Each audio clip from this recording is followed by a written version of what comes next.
Hürmetli vatandaş, bugünkü leksiyalarımızı başlayımız. Leksiyada Sıdık Rozi. Washington'da sözdeyimiz. Bugünkü leksiyimiz de aytkanda vaziyetten aytkanda yoki vaziyetimiz doğru sözlesek. Bugünkü islaha 2022 yıl 10. ayının 12. günü leksiya Washington'da sözdeyimiz leksiya Sıdık Rozi. Sizlerge dedik 9. günü içildi, 7. umumi yığın dedik. Bugün 7. umumi yığın asasiyeti ahırlaştı deyeli 3 günlük. Hazır 7. umumi yığın Kompartiyanın yığını doğrusu xilma-xil göz qarashlar. Chimpoko'nun göz qaraşı bir xil, Jansinje'nin göz qaraşı bir xil, Urungyen'nin nazarının göz qaraşı bir xil, Sushauko'nun nazarı bir xil. Bu obzorçular, demokratik obzorçular. Ama canın efendi bu, toxtumay Rusya-Ukrayna uruş doğruluk sözləvatıdır. Bugün mındaq bir xəbərini alıb etan vatandaşa bol. Beycan şəhər xalqı 1 saat burundu 7. umum yığının xəbəriga erişdi. Şibauzu qoğlandı. Yani Şibauz degeni bu Sushauko'nun gibi Xi Jinping'in aşındaq deydi ekan bu adam. Qoğlan deyildi. Əmdi bu qatımla bütün şəhər xalqı, bu qatım Beycan şəhər bütün xalq xoş deyişki başladı. Xoş, uzatışqa başladı. Sushauko obzorı 10. ayının 12. günü. Enandaki yani bir xəbər 7. umum yığının ən axırqı bir günü de Kamal Kılıçlı çın turuş Xi Jinping'ni qollaş doğrusudaki maqala mətbuatda elib taşlandı mı? Demek bu işin hoşa tarqatqan, Rıbov ilan qılğan, qaysı gazet bolmasin ilan qılğan, lekin işin hoşa tarqatqan. Biri Xi Jinping'ni qollaş, ikincisi Kamal Kılıç'ın davamlaştırış. Biz aralıq sizlərə nim dedik? Mərkəzi Xalq Televiziya stansiyası Kamal Kılıç'ın davamlaştırışını eğizgə almadı. Rıbov başı gep qıldı, Mərkəzi Televiziya stansiyası başı gep qıldı degan edik. Bugün endi işin hoşa öz taqatqan xəbər, Reis Xi Jinping'ni qollaydigan, Kamal Kılıç'ın davamlaştırdıqanlığı doğrusudaki xəbər torbet tildə emas, mətbuat deyil. İşin hoşa qaysı mətbuatı tarqatqan boz, mətbuatı elib taşlandıydı. Bunun kayındaki signallık görünüştür, signal. Görünüş nima deyseniz, demek bu mavzu yalanaç Reis Xi Jinping'ni qollagan ekan, endi qollamaymiz degan yerda hikoyaning aslida hikoya va gapning aslida gap bor degan gap vatandoshim. Xinhuashani Kamal Kılıç çın turuş Xi Jinping'ni qollash maqolasi matbuotda elib tashlandi. Xi Jinping'ga qarshi guruh g'alaba qilib, hushidan ketgili tas qoldi. Bu yana bir xabar. Bir tarafdan berayotgan xabar uchunmi vatandoshim? Nədəki yana bir xəbər. 20. qurultay yaqinlashqan sari Kamal Kılıç örləşki başladı. Xi Jinping intayın qattiq şahmat oynayotidir. Bu 10. ayının 11. günü Venbit tor biti YouTube. Abdurı Chimpokom mana Chimpokom. Mundaq deydi, bunda bir abzas keltireyli vatandaş. 20. qurultay 10. ayının 16. günü içildi. Ondan biri 7. umum yığın çaqırılıb oldu. Bugün 12. günü asasiyatın axırlaşdı deyil. Umum yığın qattiq məxfi içildi. Partiya mətbuatlarının 7. umumi yığınını qısqaça xəbər qılğandan qarğanda pərdenin arqasında körəşdən intayın kəskinliklə görüşübmədi deyil. Qurultay yaxınlaşqan sürə Cüngünün cəmiyyət keyfiyyatı və siyasi keyfiyyatı barğan sürə qəltilişki başladı. Xi Jinping dairləri Kamal'la çınıltış, şəhərlərini Kamal Kılıç'ın örültüşki başladı. Hazır. Şinjan, müstəmlik Uyğuristan, şu yerlik xalqını öydən çıxarmaydıgan Kamal Kılıç siyasını yol qoyğandan başqa, şu yerge sayahat və yaka başqa işlən kirib qalğanlar bular. 10. ayının 1. günü devlet bayramı atalmış, devlet bayramıdan bura Xitay'nınki Şinjan kirib qalğanlarını tutublar, şu yer işqi uğurlaşdı deb biz sizlərə dedik. Bu yoxdur, üzüşki uğurlaş dedik. maaşqa uğurlaşdı, maaş erişdi, bikatelet kelgen adamlar. Şinjan müstemlik Uyg'uriston. Uyg'urlar öyle aç qilib, solaqliq ochlikdan o'lib o'tadi. Bikatelet o'ynag'ini kelgan Xitoylarni chegaradan chiqmaysan deganda biz baham deb turaylik. Yoki rost deydi. Ishga o'rlashtirib, ularning janini boqadigan yo'l tepadi. Al Chimpokov nima deydi?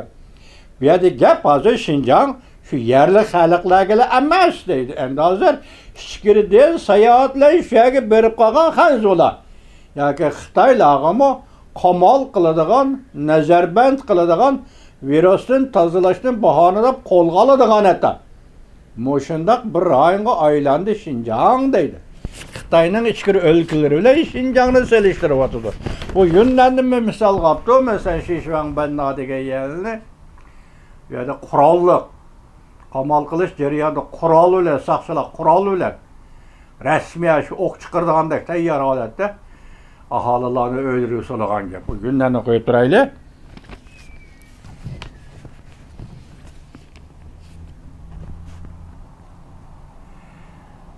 Hazır yetib kelgan xabar. Shu vaqtdan bu ko'rayotgan vaqt xabar. Nima deydi? Beijing zabt qilindimi, elindimi yoki qo'ldan ketdimi degandek. Askariy va soqchi qismlar Jongnanxayni qo'rishib oldi. O'tganda bir degan to'q, bu qatam yana bir dedi. 45 minut ilgari yetib kelgan xabar. Ham buni hozir 2 soat o'tib ketdi.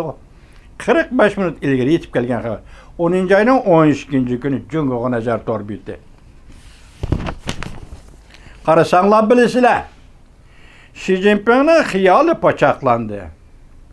Li Chang, yani Xi Jinpingning do'sti, Shanxay shahar boshlig'i Li Chang Qatardan elib tashlandi, Qatardan chiqarildi. Tibetni qamal qilish yovuzlashdi. Hozir xabarga qarasam, hozir 5 nafar Tibetlik qamal qilishchidan va yani o'zini o'ldirib olibdi vatandoshlar. Xi Jinping tarafdorlari Xi Jinping tarafdorlari Jungo fuqarolarini bo'zaq qilishga boshladi. Sushoqi 10-oyning 11-kuni yutdi. Buni tugatdik deylik, qo'yaylik buni. Hozir endi sizlarga so'zlaydigan emas vatandoshlar. Biz bundaq bir qarab boqaylik bu ishlarga. Siz bir diqqat qilayotgan narsa hodisa. Bularning hammasi bir hodisa. Mohiyat fikrlab kirish degan gap yo'q. Nima ish qilsangiz 7-qurultay zodi nima ish qildi? Hozir hech nima deyolmayotdi. Onun üstü 10-oyning 16-kuni 20-qurultay. 15-kuni 10-oyning 15-kuni axborot e'lon qilish butun dunyo eg'izdan chiqib qoldi. Yeni olamdi yoki mushuni yo'lga qo'yamdi. Bu 10-oyning 20-kuni, o 10-oyning 15-kuni. Hozir gapning markaziy nuqtasi nima desangiz vatandoshim? Reis Xi Jinping Mushqetimqi qurultayda 20-qurultayda yana sekretari bo'lib saylanamdi degan masala. Buning xalqaradan hech qanday besim yo'q. Hech qanday bir davlat biz Xi Jinpingning saylanishiga qarshi olmaymiz yoki qarshi olamiz degan gapni og'zidan chiqarmadi. Hech qanday bir davlat. Bu hozir Jungoning o'zining ishida bo'layotgan ish vatandoshi. Bundan hozir Twitter'da ko'rgansizlar, Twitterga bir xabar kelibdi. Li Keqiang Xi Jinping 300 nafar yoki mushqatim mushig'inga 7-umumiy yig'inga qatnashgan Jungo amaldorlarining oldida oshkor elishgan gap. Li Keqiang nayt eg'ir gaplarni eg'izdan chiqargan gap. Gapni qilib pop o'rnidan turib qo'l yuydigan o'ringa mangan vaqtida Li Keqiang uning kaynidan Reis Xi Jinpingmi kirib ketgan gap qo'l yuyishqimi yoki shuna. Istirohat o'rniga kirib ketgan gap. U yerdan chiqqan sadalar, til, haqoratlar intayin eg'ir. Oxiri ikkisi tillashib ketgandek, bir-birini haqorat qilgandek darajaga yetgan gap. Ham buning oqibati umumiy yig'in oxirlashdi, qurultayda qanday oxirlashdi. Hozir Tayvanning pul qaraydigan yillar, Tayvanning halqiliq paytlar, bular qiziqayotgan endik oxirgi nuqta nima desangiz vatandosh? Xitoycha Joshitvan deydi. Reislar sahnasi. Reislar sahnasi 20-qurultayda qanday o'rinlashtirildi. Biz mushuningdan eng oxirgi oqibatni ko'ramiz deyotdi. Eng oqibatni ko'rsa, uni oqibati nima? Reis Xi Jinping saylanmasa, Cungo'nun takdiri qandaq bo'ldi?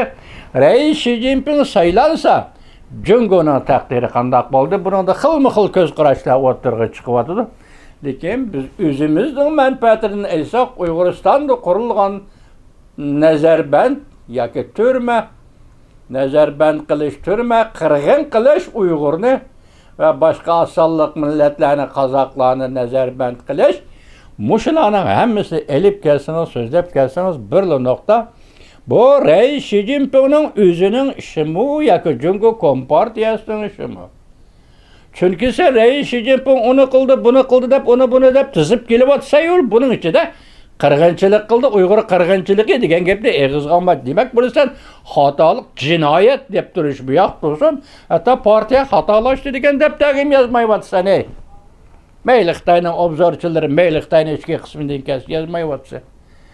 Buni bir jinoyat turdi yoki bir xatolik sifatida sen ko'tarib chiqmasang, Reis Xi Jinpingga ortilgan jinoyat nima? U hech qilgani yo'q. Masalan, seni partiyani ko'tadi, boy qildi, yanchig'iga dollar silib berdi. Oxirgi hisobda qamal qildi, bu viruslar qamal qilish, 20-qurultayni etish uchun, qamal qilish, 7-umum yig'inni etish uchun musha orliqda bir tizgindan chiqib ketadigan yoki kontrollikdan chiqib ketadigan bir vaqa hodis yuz bermasin deb o'zi shuni qildi. Amaliyotda Jungolikda bunda chiqib ketadigan hodis yo'q. Jungo Xitoy millatining xarakterida bunda xarakter yo'q. O nimadan ansiraydi? O'zaro bir-biridan huquq sahnasidagi amaldorlar o'zaro bir-biridan ansirayotgan gap. Lekin bir inchki ojiz nuqta shukanki, vatandosh jazo lagerini Xi Jinping doiralari, ya'ni Xi Jinping davridagi Gongchandan kompartiya hokimiyati qurib chiqdi. Buni tagi-tagini aytganda Xi Jinping o'zi hal qilish kerak. İkinci birisi qaysi yo'lda hal qildi? Buni bilgili olmaydi. Lekin ikkinchi birisining o'ylayotgan hozir Xi Jinpingni yana qurultaydi, yana saylan bilan o'tirg'i chiqarib qo'ydigan bo'lsak, vaqti Jungoning taqdiridan o'ylanishayotganda, Jungoning taqdiridan o'ylasak deydi hozir oshkor chiqayotgan gap, butun dunyo dushmanlashudu. Balki Amerika boshchiligida g'arb dunyosidan ayrilib qolamiz. Jungoning taraqqiyoti, Jungoning iqtisodi, Jungoning istiqboli degan so'zlardan eg'iz etishning hojati yo'q deydi. Biroq 68-aydan boshlab yoki 7-aydan boshlab, 7-ayning 1-kuni Shangang, endi Urumchi, Xinjiang ziyoratidan boshlab 7-ay, 8-ay, 9-ay, 10-ay. Mushu oraliqda haliqi sirliq son, sirliq super deydigan tadqiqotchilar bor ekan-ku. Hozir endi mushuni kelarki, mushuni keyinki muhokamada siz bilan bir so'zlashib boqaylik vatandoshlar.